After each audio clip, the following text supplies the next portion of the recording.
San Guillermo Police Station sa isinagawang Result Community Support Program ng LCAC at serbisyo caravan ng pamahalang lokal sa Barangay Burgos, San Guillermo, Isabela, nito lamang 19 ng Agosto taong kasalukuyan. Dinaluhan ng aktibidad ng mga pangunahing opisyal kabilang si Police Major Ervin A. Langbayan, hepe ng San Guillermo Police Station, katuwang ay iba pang ahensya ng gobyerno at mga stakeholder.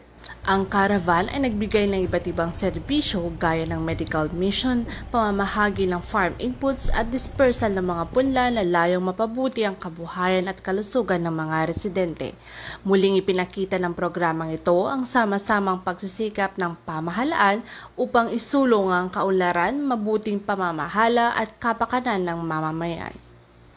Binigyang diin ng RCSP LCAC Serbisyo Caravan ng matibay na pagtutulungan ng Philippine National Police, lokal na pamahalaan at iba pang partner agencies sa pagsusulong ng kapayapaan, katatagan at inklusibong pag-unlad sa bayan ng San Guillermo.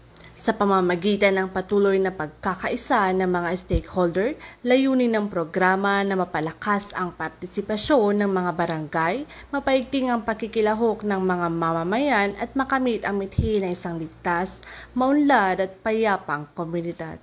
Mula dito sa Lambak ng Cagayan, ako ang iyong PNN correspondent, Patrolwoman Janet Balad, alagad ng batas, tagataguyod ng Balitang Pulis.